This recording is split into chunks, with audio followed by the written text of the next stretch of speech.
guys, back with another episode of Going Perfect in an Event.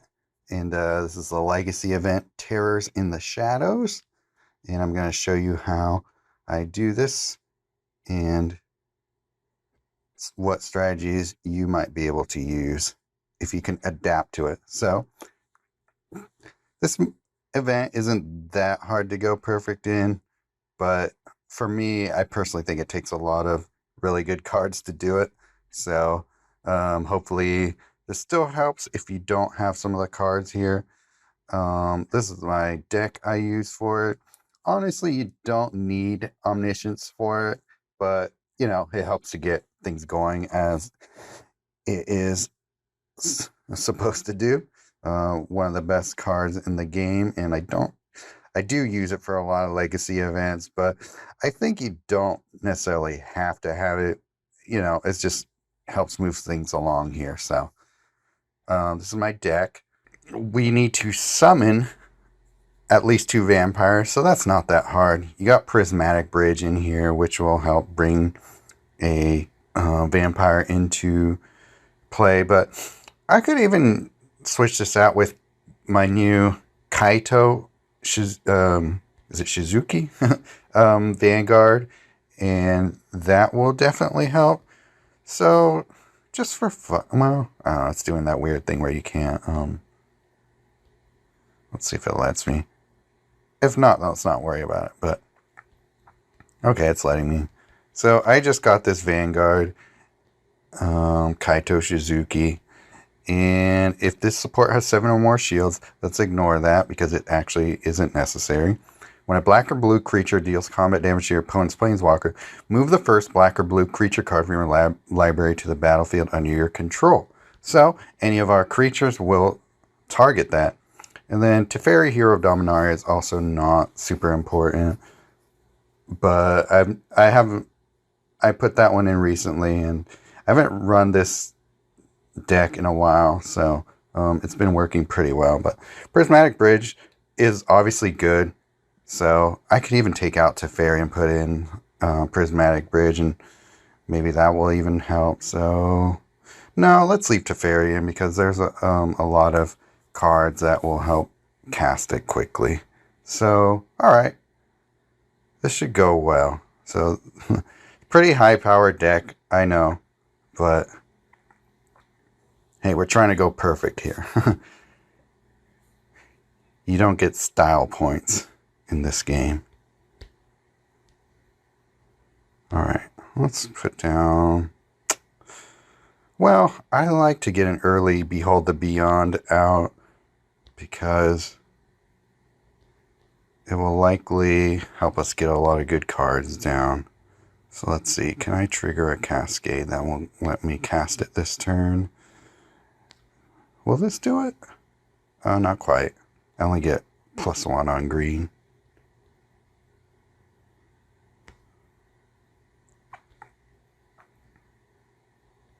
Okay, cool. That's exactly what I wanted. Oh, 3 Mox Jets. Well, hopefully it doesn't destroy that. Okay, good. A Tainted Adversary, but with no mana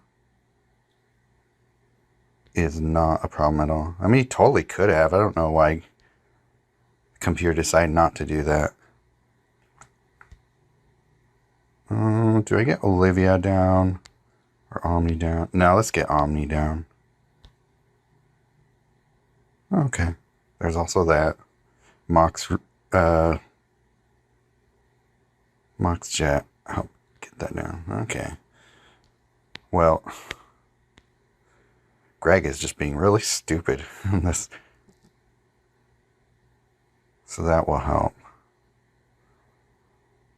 My guess is he's going to use that. Okay, finally.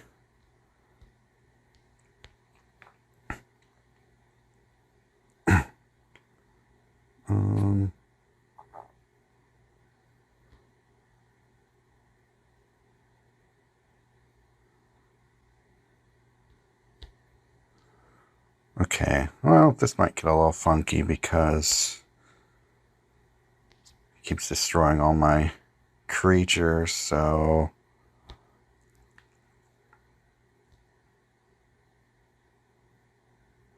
Not a big fan of that, but at least we can destroy his. Pull out, I'll put down Westgate Regent first.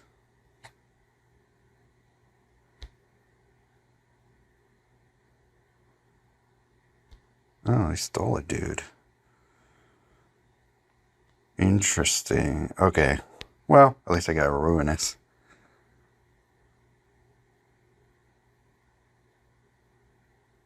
So let's not mess around with that. Cool. Okay, I got my Kaito Shizuki Vanguard down, so that'll help keep things moving. Put Omni down. Behold.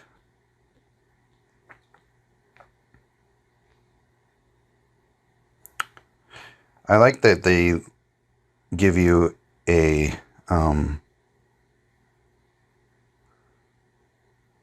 choice to cast Behold the Beyond now. It used to just auto cast, but now they don't. So, okay, that went well. I was worried that I was going to have to deal with a lot of creature removal, and I did for a little while, but that actually wasn't too bad. With Olivia, you can give everything lifelink, so that will help with the shield objective. And I can't remember the last time I actually lost this battle, but there's been maybe 1 or 2 times that I can remember that I lost, or I won with less than 80 hit points. But yeah, so that went well. Kaito is a pretty good addition to this, so great. Alright, next battle. Arlinn 1. I don't have Arlinn 2, so I'm just using Arlinn 1. Maybe I'll pick her up sometime in the future, but this deck does not have Omni in it, but still has a lot of really overpowered cards in it, because why not? If we're going for max points, might as well do the best job we can. So, you know, it's pretty self-explanatory. Tovolar Dire Overlord is a brand new addition to this deck I've used before. What's it called? Sage of something in from the Innistrad set, which draws a card and gets a buff every time you draw a card. But instead, I use Tovolar because I like the card draw, and I also like the kill shot you can do with the plus X and trample until end of turn when you drain mana.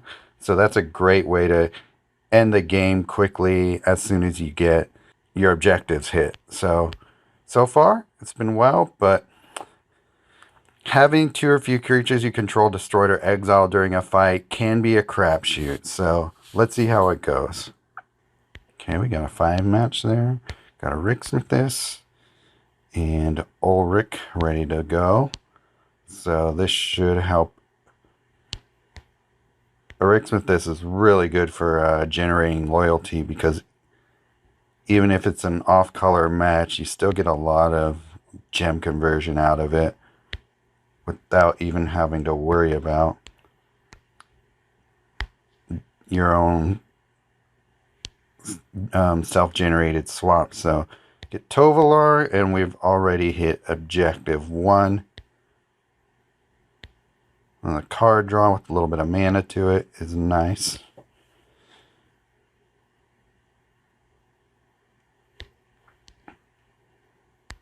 Okay, let's see. If we can cast Hazardous Undying Fury, that would be cool, but no big deal if not.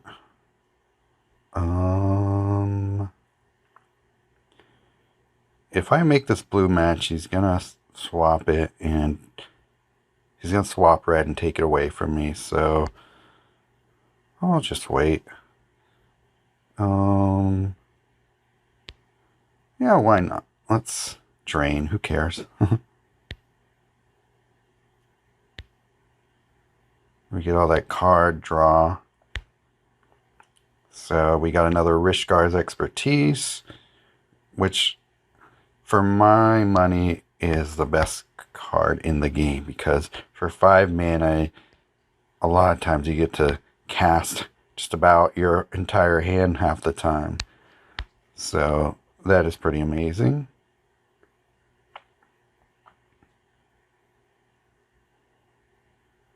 So if I don't cast Hazards of Nine Fury, I think I could just kill shot this guy. Yep. That was quick. So that's why I like Tovolar.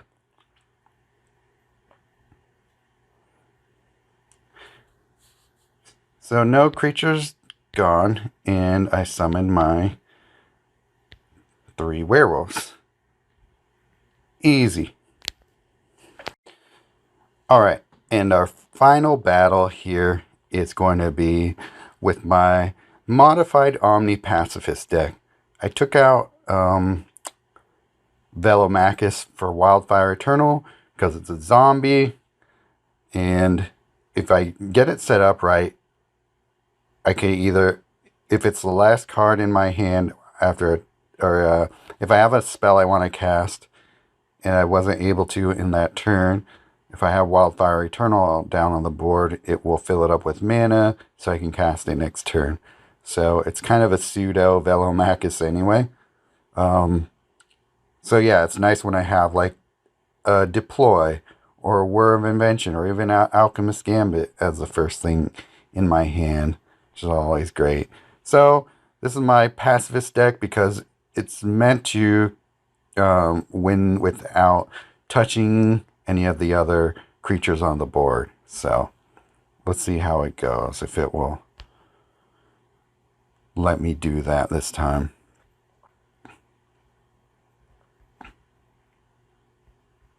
So as always with an Omni deck, first order of business is either get a Whir down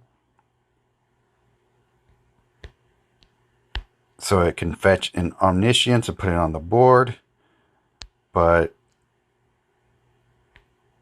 if that is not available to you, second best thing you can do is cast an, we call it, oops, why did I do that? I didn't need to do that. I was not paying enough attention. I'll get the Talent of the Telepath and search for a, let's do a Deploy.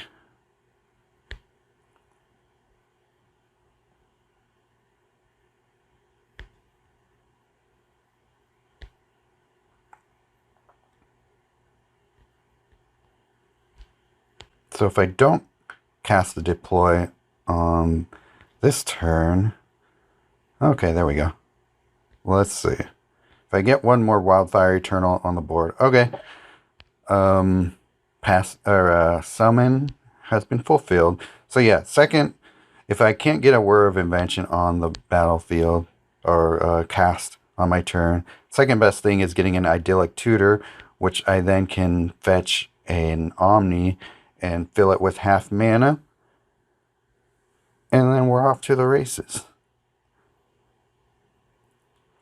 So this is probably end of the game here, because every time I cast a spell, it will make sure that Idyllic Tutor, or every time I cast a spell, my Brawl will draw a card, therefore doing 5 damage to my opponent, and we get our death loop going.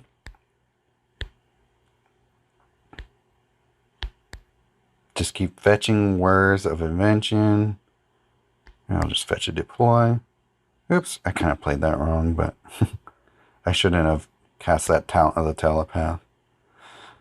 Well, I hope I didn't do something really stupid there. Okay, well, alright. Okay, let's not be stupid this time. Okay, this should be plenty of damage.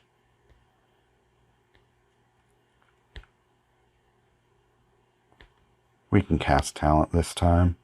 I shouldn't have cast it last time, so that was my mistake. That could have been disaster, but I was fortunate not to do that. We're going to win anyway, so why not cast the Alchemist Gambit?